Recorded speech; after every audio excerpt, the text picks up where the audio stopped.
ನಮಸ್ಕಾರ. Kannada cook book YouTube ಚಾನಲ್ಗೆ ಸ್ವಾಗತ. ಇವತ್ತು ನಾವು ನಮ್ಮ ಚಾನೆಲ್ನಲ್ಲಿ ಗೋದಾವರಿ ಚಿಕನ್ ಫ್ರೈ ಮಾಡೋದು ಹೇಗೆ ಅಂತ ತಿಳ್ಕೊಳ್ಳೋಣ. ಈ ಗೋದಾವರಿ ಚಿಕನ್ ಫ್ರೈನ ಆಂಧ್ರ ಪ್ರದೇಶನ ಒಂದು ಹಳ್ಳಿಗೆ ಹೋದಾಗ ಅಲ್ಲಿ ಒಬ್ಬರ ಮನೆಯಲ್ಲಿ ತಿಂದದ್ದು. ಅವರ ಹತ್ತಿರ ಆ ರೆಸಿಪಿಯನ್ನು ತಿಳಿದುಕೊಂಡು ಈಗ ನಾನು ರಿಕ್ರಿಯೇಟ್ ಮಾಡಿದ್ದೇನೆ. ಈ ರೆಸಿಪಿಯನ್ನು ಮಾಡಲು ಮೊದಲಿಗೆ ಒಂದು ಪೇಸ್ಟನ್ನು ತಯಾರಿಸಿಕೊಳ್ಳೋಣ. ಇದಕ್ಕೆ ಬೇಕಾಗಿರೋ ಸಾಮಗ್ರಿಗಳು 10 ಹಸಿಮೆಣಸಿನಕಾಯಿ, 50 ಗ್ರಾಂ ಬೆಳ್ಳುಳ್ಳಿ, 1 ಇಂಚ್ ಶುಂಠಿ, 1 ಸಾಂಬಾರ್ ಈರುಳ್ಳಿ. ಇವೆಲ್ಲವನ್ನ ಒಂದು ಮಿಕ್ಸಿ ಜಾರಿಗೆ ಹಾಕಿ ತರಿತರಿಯಾಗಿ ರುಬ್ಬಿಟ್ಟುಕೊಳ್ಳಿ. ಈ ಪೇಸ್ಟನ್ನು ಅವರು ಹೊರಕಲ್ಲಿನಲ್ಲಿ ಹಾಕಿ ರುಬ್ಬಿದ್ದರು. ನಿಮ್ಮ ಹತ್ರ ಹೊರಕಲ್ಲಿದ್ದರೆ ಅದರಲ್ಲಿ ನೀವು ರುಬ್ಬಿಟ್ಕೊಳ್ಬಹುದು. ಇದರಿಂದ ರುಚಿ ಇನ್ನೂ ಹೆಚ್ಚುತ್ತದೆ. ಈ ರೆಸಿಪಿಯನ್ನು 2 ಸ್ಟೆಪ್ನಲ್ಲಿ ಮಾಡಿಕೊಳ್ಳೋಣ. ಮೊದಲಿಗೆ ಕುಕ್ಕರ್ನಲ್ಲಿ ಚಿಕನ್ ಅನ್ನು ಬೇಯಿಸೋದು.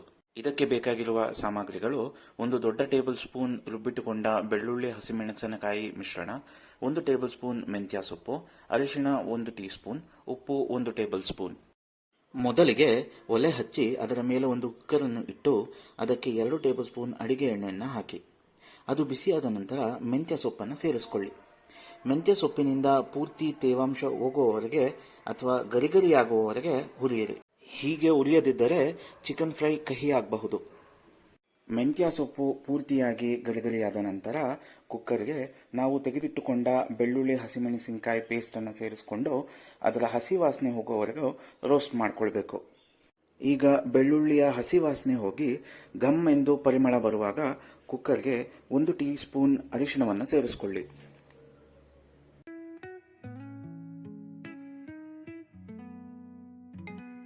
ಅರಿಶಿಣವನ್ನು ಸೇರಿಸಿ ಪೂರ್ತಿಯಾಗಿ ಬೇಯಿಸಿದ ನಂತರ ಕುಕ್ಕರ್ಗೆ ತೆಗೆದಿಟ್ಟುಕೊಂಡ ಚಿಕನ್ ಅನ್ನು ಸೇರಿಸಿ ಚಿಕನ್ ಅನ್ನು ಚೆನ್ನಾಗಿ ಎಣ್ಣೆಯಲ್ಲಿ ರೋಸ್ಟ್ ಮಾಡಿ.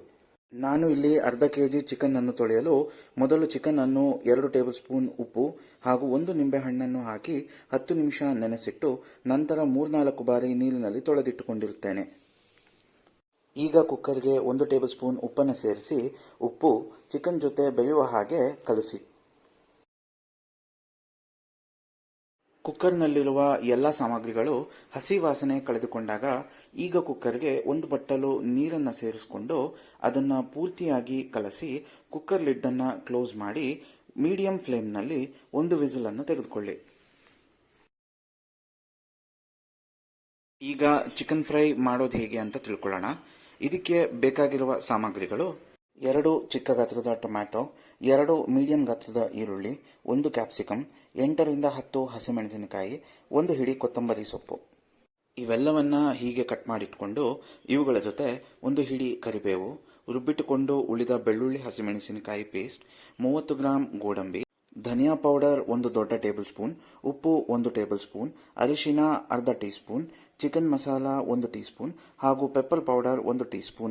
ಈಗ ಚಿಕನ್ ಫ್ರೈಯನ್ನು ಮಾಡಲು ಒಂದು ದಪ್ಪತಳದ ಕಾಸ್ಟ್ ಐರನ್ ಬಾಣಲೆಯನ್ನು ತೆಗೆದುಕೊಂಡು ಒಲೆ ಹಚ್ಚಿ ಇಟ್ಟು ಅದಕ್ಕೆ 2 ಟೇಬಲ್ ಸ್ಪೂನ್ ಅಡುಗೆ ಎಣ್ಣೆಯನ್ನು ಸೇರಿಸಿ.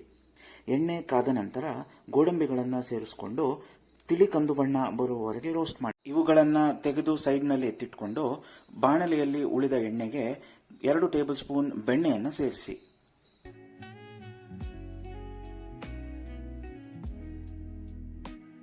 ಬೆಣ್ಣೆ ಕರಗಿದ ನಂತರ ಬಾಣಲೆಗೆ 1 ಹಿಡಿ ಕರಿಬೇವನ್ನು ಸೇರಿಸಿ ಪೂರ್ತಿಯಾಗಿ ಹುರಿಯಿರಿ.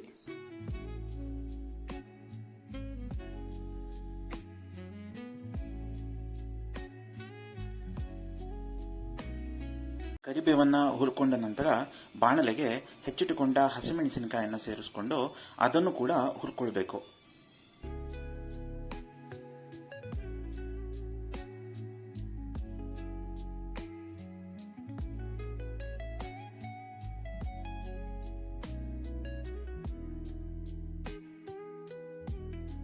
ಹಸಿಮೆಣಸಿನಕಾಯಿನ ಎಣ್ಣೆಯಲ್ಲಿ ಬಾಡಿಸ್ಕೊಂಡ ನಂತರ ಬಾಣಲೆಗೆ ಕೊಯ್ದಿಟ್ಟುಕೊಂಡ ಈರುಳ್ಳಿಯನ್ನು ಸೇರಿಸಿಕೊಳ್ಳೋಣ. ಈರುಳ್ಳಿ ತಿಳಿ ಕಂದು ಬಣ್ಣ ಬರುವವರೆಗೆ ಹುರಿದಿಟ್ಕೊಳ್ಳೋಣ.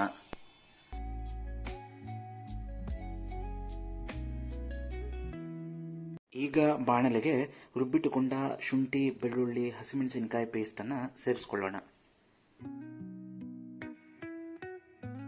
ರುಬ್ಬಿಟ್ಟುಕೊಂಡ ಪೇಸ್ಟನ್ನು ಸೇರಿಸಿದ ನಂತರ ಅದರಿಂದ ಹಸಿ ವಾಸನೆ ಹೋಗುವವರೆಗೆ ರೋಸ್ಟ್ ಮಾಡಿಕೊಳ್ಳೋಣ.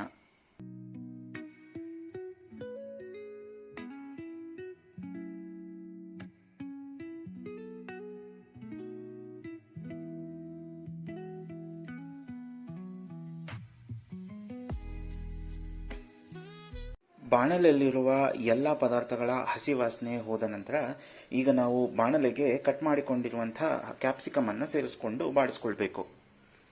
ಈಗ ನಾವು ಬಾಣಲೆಯ ಮುಚ್ಚಳವನ್ನು ಮುಚ್ಚಿ ಗ್ಯಾಸ್ ಫ್ಲೇಮನ್ನು ಲೋ ಮಾಡಿ 5 ನಿಮಿಷ ಎಲ್ಲ ಪದಾರ್ಥಗಳನ್ನು ಬೇಯಿಸ್ಕೊಳ್ಬೇಕು.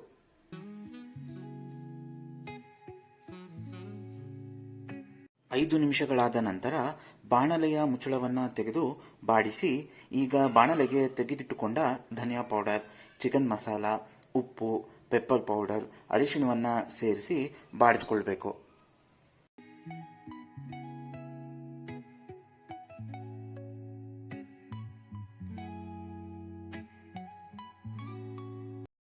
ಎಲ್ಲ ಪೌಡರ್ಗಳನ್ನು ಬಾಣಲೆಗೆ ಸೇರಿಸಿಕೊಂಡು ಬಾಡಿಸಿಕೊಂಡ ನಂತರ ಬಾಣಲೆಗೆ ಕತ್ತರಿಸಿಕೊಂಡ ಟೊಮ್ಯಾಟೊವನ್ನು ಸೇರಿಸಿ ಅದನ್ನು ಕೂಡ ಪೂರ್ತಿಯಾಗಿ ಬಾಡಿಸಿಕೊಳ್ಬೇಕು.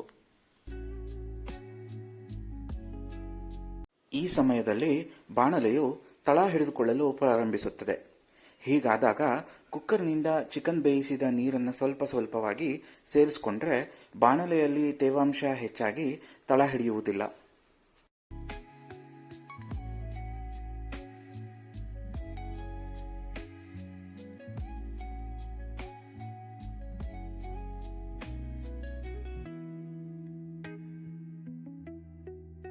ಈ ಎಲ್ಲ ಪದಾರ್ಥಗಳನ್ನು ಬಾಡಿಸ್ಕೊಂಡ ನಂತರ ಗ್ಯಾಸ್ ಫ್ಲೇಮನ್ನು ಲೋನಲ್ಲೇ ಇಟ್ಟು ಬಾಣಲೆಯ ಮುಚ್ಚಳವನ್ನು ಮುಚ್ಚಿ ಬೇಯಿಸ್ಕೊಳ್ಬೇಕು.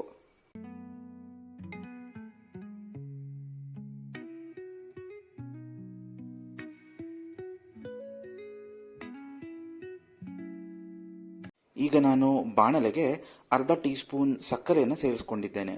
ಹೀಗೆ ಸಕ್ಕರೆಯನ್ನು ಬಳಸೋದ್ರಿಂದ ಗ್ರೇವಿ ರುಚಿ ಹೆಚ್ಚುತ್ತೆ.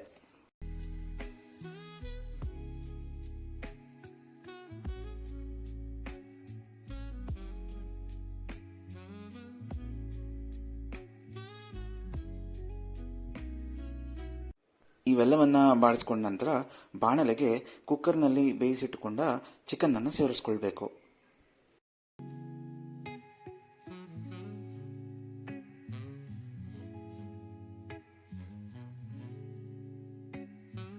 ಚಿಕನನ್ನು ಸೇರಿಸಿ ಪೂರ್ತಿಯಾಗಿ ಕಲಸಿ ಗ್ಯಾಸ್ ಫ್ಲೇಮನ್ನು ಲೋನಲ್ಲೇ ಇಟ್ಟು ಬಾಣಲೆಯ ಮುಚ್ಚಳ ಮುಚ್ಚಿ ಬೇಯಿಸ್ಕೊಳ್ಬೇಕು.